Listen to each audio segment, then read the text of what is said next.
Muy buenas a todos, en el vídeo de hoy vamos a continuar con la narración y detalles de algunos de los acontecimientos más importantes de la Segunda Edad del Sol. Hace unos días abordamos la gran epopeya que narra la gloria y ruina de Númenor, la historia de su imperio creciente y del carácter sin igual de esta civilización de humanos en la historia de la Tierra Media. Una civilización que terminó condenada a yacer para siempre en las hondas profundidades del océano. Hoy vamos a hablar sobre uno de los reinos más intrigantes de esta era, un reino fundado por uno de los personajes más emblemáticos y que más tarde fue gobernado por otro que trastornó la historia de un modo drástico e incorregible. Como ya intuiréis, hablamos del reino de Eregion, reino fundado por Galadriel y Celeborn y posteriormente comandado y elevado por Celebrimbor, el hacedor de los anillos y pueblo y hogar de los elfos Noldor que estrecharían una amistad sorprendente con el reino enano de Moria. En este reino se cruzarán los últimos latidos de muchos pueblos exiliados ya de regiones olvidadas por el rastro de la tierra y que terminarían por correr un camino semejante. Dicho esto, ahora sí, bienvenidos una vez más a Lejos de este Mundo, a este programa dedicado a los amantes del lore, la fantasía y la literatura. Hoy vamos a sumergirnos en algunos de los textos más relevantes para el entramado de la obra de Tolkien, como son los cuentos inconclusos, los apéndices y el Silmarillion. Y lo haremos con el propósito de arrojar luz sobre algunos de los principales acontecimientos que en teoría deberían ser el quiz, meollo y escenario de la futura serie de los Anillos de Poder. Este vídeo forma parte de una saga de vídeos en la que venimos trabajando para presentaros el brumoso pasado de la Tierra Media, así que una vez dicho esto y sin liarnos mucho más, empezamos.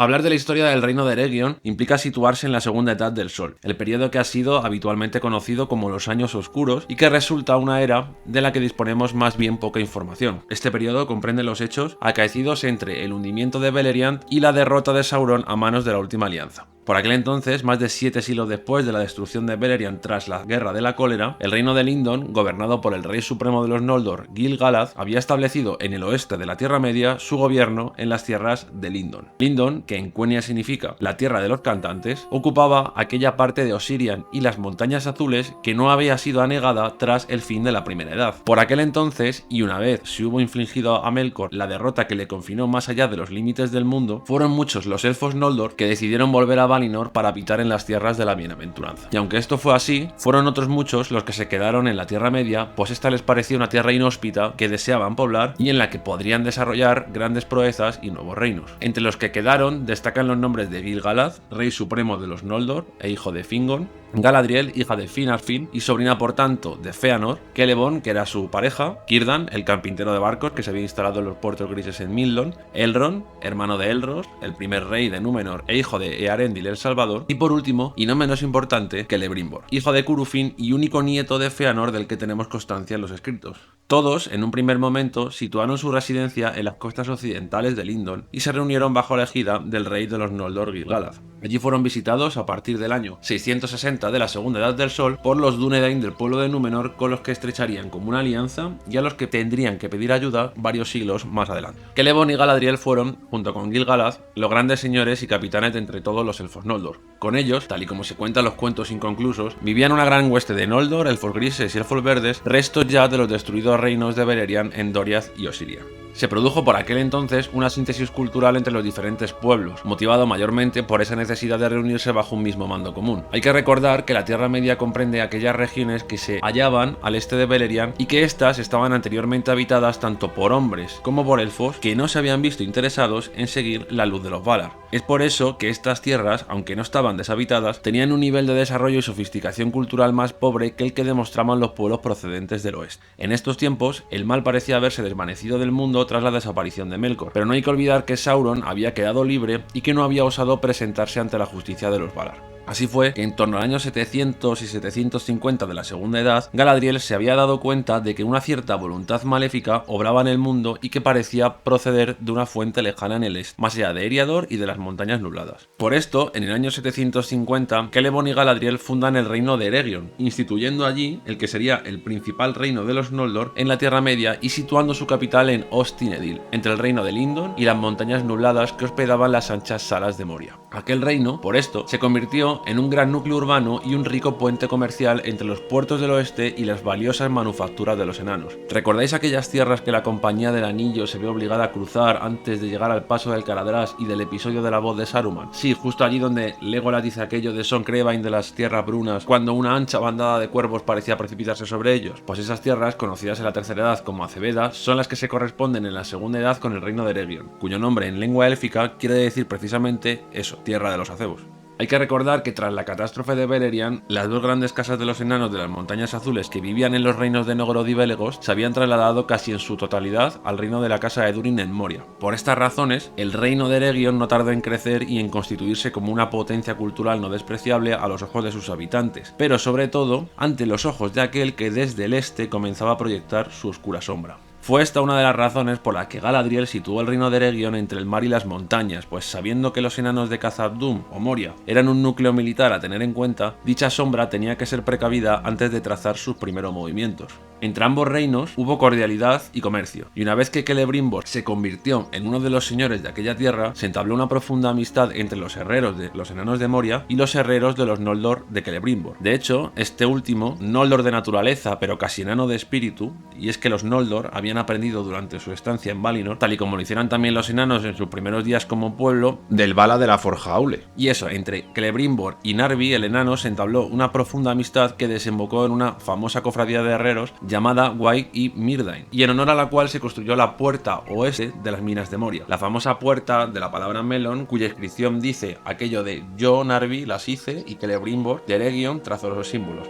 Esta amistad entre un enano y un elfo, es decir, entre Narvi y Celebrimbor, resultó del todo insólita en la historia de la Tierra Media y solo volvería a repetirse en un futuro en las personas de Legolas y de Gimli, más de 5000 años después. Tanto los elfos como los enanos obtuvieron gran provecho de esta asociación, de modo que Eregion se volvió mucho más fuerte y Moria se hizo más hermosa de lo que hubiera llegado a ser por separado. El origen de Celebrimbor es más bien difuso. No hay datos de su nacimiento, por lo que tal y como suele pensarse en este tipo de casos, y siendo como era hijo de Curufin y nieto de Fëanor, es posible que naciera en Aman antes del nacimiento del sol. Diremos más bien poco de su estancia en Beleriand, pues es poco lo que sabemos. Habitó con su padre en el norte y se mudó tras la cuarta batalla de Beleriand al reino de Finrod en Nargothrond. Cuando este y su padre Curufin se enemistaron por el asunto de Beren y la búsqueda del Silmaril, este se posicionó contra su padre y permaneció en Nargothrond hasta que Glaurung precipitó su ruina. De ahí, hasta entonces, poco sabemos hasta el comienzo de la Segunda Edad, punto en el que ahora mismo estamos. El caso es que cuando la fundación de esta nueva capital de Ostin-Edil en Eregion llegó a oídos de Sauron, este temía una alianza entre este reino y el reino poderoso de los humanos de Númenor con el poder de Gil-galad en el oeste, por lo que trató de atraérselos para sí.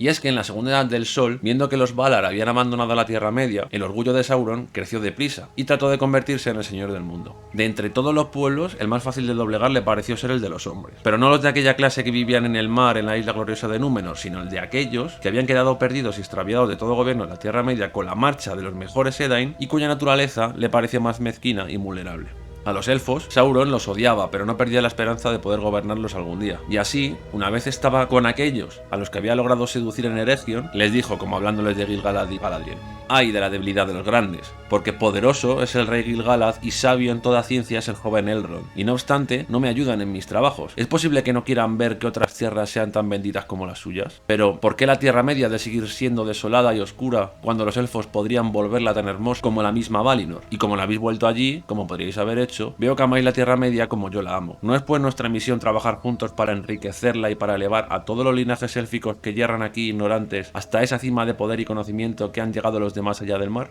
Estas palabras calaron profundamente en Celebrimbor y su pueblo, pues en ellas captaron una sabiduría profunda y una voluntad de mejora que encajaba con sus deseos de habitar aquellas tierras, el deseo de acrecentar su ingeniosidad y la sutileza de sus obras. Pero lo que no captaron fueron las oscuras intenciones de Sauron. Por aquel entonces, Aldarion gobernaba el reino de los hombres del oeste y se llama inmerso en la construcción de una gran flota de barcos. Fue ahí cuando Sauron, el maya proscrito tanto de Valinor como de la voluntad de su único señor Morgoth, trazó el plan con el que condenó a la guerra a la Tierra Media durante tantos siglos y con el que el reino de Eregion se avendría a una ruina inevitable: la forja de los anillos de poder. En el año 1000 de la Segunda Edad, Sauron ya había alzado la torre de Barad-dûr y tuvieron que pasar 200 años hasta que comenzase sus primeras tentativas para hacerse con la voluntad de los elfos, por lo que en torno al año 1200 envió emisarios tanto a Gil-galad como a Galadriel, Elrond y a Celebrimbor, y todos, menos este último, rehusaron sus invitaciones y declinaron los dones que éste les ofrecía. Galadriel, por aquel entonces, había descubierto ya las tierras de Lórien y había encontrado allí a muchos Eldar del Cuivienen que tras el despertar de los elfos se habían desprendido del resto para morar en las aguas del río Anduin.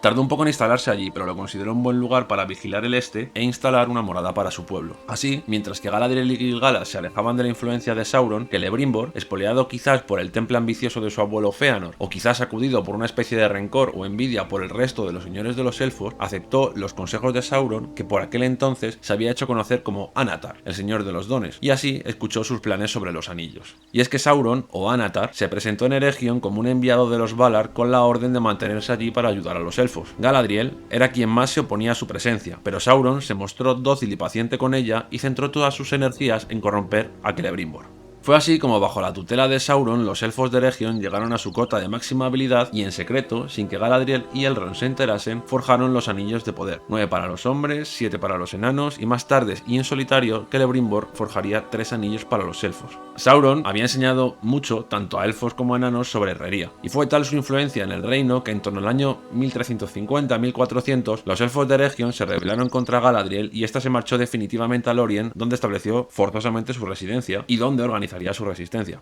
En torno al año 1600, Sauron forja el Anillo Único y es entonces cuando Celebrimbor se da cuenta de los verdaderos planes del Maya, controlarlos a todos a través del poder que emanaba del Único. Así que Celebrimbor reparte a sus aliados los anillos de los elfos con el propósito de esconderlos. Y es que estos no habían sido tocados por Sauron y estaban por tanto incorruptos, aunque les advierte al resto del peligro que estos representan mientras Sauron tenga en su poder el anillo. Es así como se iniciará en 1693 lo que se conoce como la Guerra de Eriador y que supondrá el principio del fin del ilustre reino de Eregion. En el año 1695 las fuerzas de Sauron se reúnen en las tierras del Calenardon, lo que en el futuro serán las tierras de Rohan, y prepara la invasión a las regiones que quedan al oeste de las montañas nubladas, es decir, a Eriador, a Eregion y Lindon. Así, mientras Gil-galad y Elrond, que estaban todavía lejos por aquel entonces, no tuvieron tiempo de responder, Sauron tomó el camino hacia el norte, por lo que en el futuro se conocerá como el Paso de Rohan, dirigiéndose hacia Eregion con intención de hacerse con los anillos de poder y doblegar a Celebrimbor. Celeborn, que todavía habitaba allí, logró escapar con parte de la población para reunirse con Elrond. Pero para entonces, la casa de los herreros, los Myrdain, en Eregion, ya había caído y Celebrimbor fue llevado cautivo con el objetivo de que entregase los anillos a Sauron. Este no lo hizo, y aunque fue sometido a tormentos y torturas, solo confesó dónde estaban los 7 anillos de los enanos, pues los consideraba menores en poder. Sauron, sin embargo, quería obtener los anillos de los elfos, ya que sabía que estos tenían el poder de preservar a las cosas de la corrupción y el deterioro del paso del tiempo, y aumentar la virtud del lugar en el que estos estaban, entre otros poderes. Sauron, entonces, preso de la ira y viendo que Celebrimbor no iba a confesar, mandó ejecutar al elfo, señor de Eregion y forjador de los anillos de poder, y mandó clavar su cuerpo en una pica que durante el resto de la guerra sería utilizado como estandarte. Fue así como en el año 1697 de la Segunda Edad cayó el reino de Eregion, por culpa de los anillos de poder y a manos de Sauron, quien durante mucho tiempo se había mostrado con bellas apariencias y había usado amables palabras para doblar la voluntad de los elfos. El resto del pueblo que había logrado escapar marchó con Elrond, mientras dejaba atrás un reino desolado y en ruinas. Fue entonces que el medioelfo fundó Rivendell con los restos de una civilización ya perdida. Todas las riquezas y obras que tanto elfos como enanos habían forjado durante casi 1000 años quedaron devastadas por el fuego de la guerra. Y así, de nuevo, y bajo una nueva sombra, los elfos veían como el único de los nietos de Fëanor caía engañado, de nuevo, por ambiciones de gloria y riqueza.